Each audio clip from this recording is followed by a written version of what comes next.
amidst all of that, there are places that folks are shifting around with out of the Mag 7.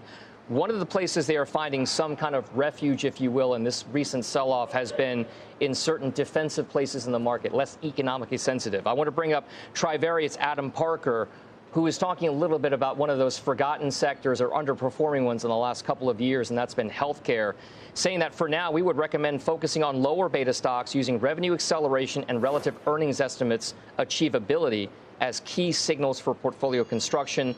This leads us to recommend healthcare and disfavor consumer discretionary, which is where Tesla falls into.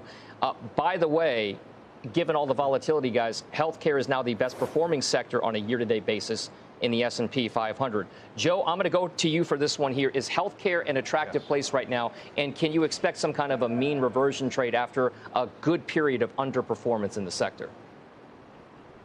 Well, Don, the mean reversion is already unfolding in 2025, and it was an underperforming sector in 2024. I think you're seeing a little bit of a rebuild in position currently.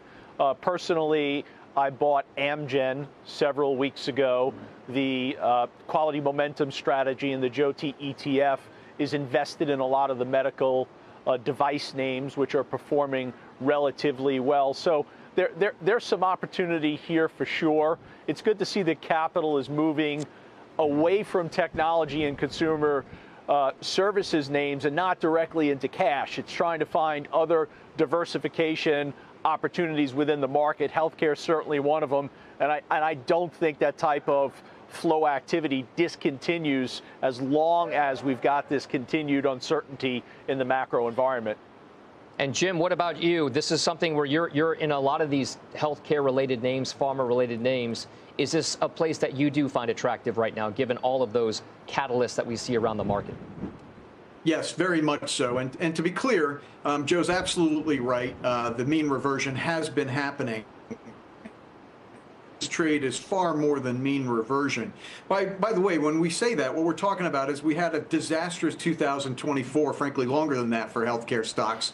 And so maybe are they just due? That's what we're talking about when we say mean reversions. But there's fundamental reasons. You know, they underperformed last year because healthcare stocks always underperform in an election year.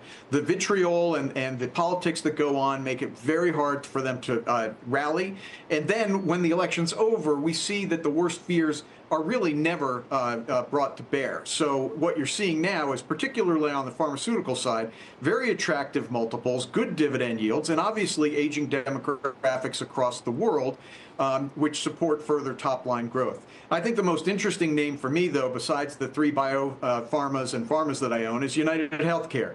It's one of the biggest weights. It might be the biggest weight. I was looking as we were talking, but I couldn't look it up, in the XLV. It's a very big weight regardless. So sentiment usually begets price action, usually begets flows. Flows will start going to the ETFs, and as they do, United Healthcare will be a beneficiary of those money flows. All right, and Bryn, we're going to close off the healthcare conversation with you.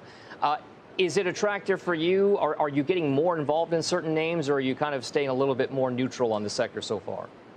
Well, one of our biggest holdings is the Pacer Cows free cash flow yield strategy. And I think healthcare is definitely in the bullseye of free cash flow yield. Two of the top 10 positions are Gilead and Bristol Myers, which very high free cash flow yield. And so I think those are durable companies. I think it's a very heterogeneous asset class. United Healthcare as an insurer has nothing to do with Amgen or Gilead. And so it's a diverse asset class that I think we all lump together. So I definitely prefer the names that have that high free cash flow yield, which are more durable through an economic cycle.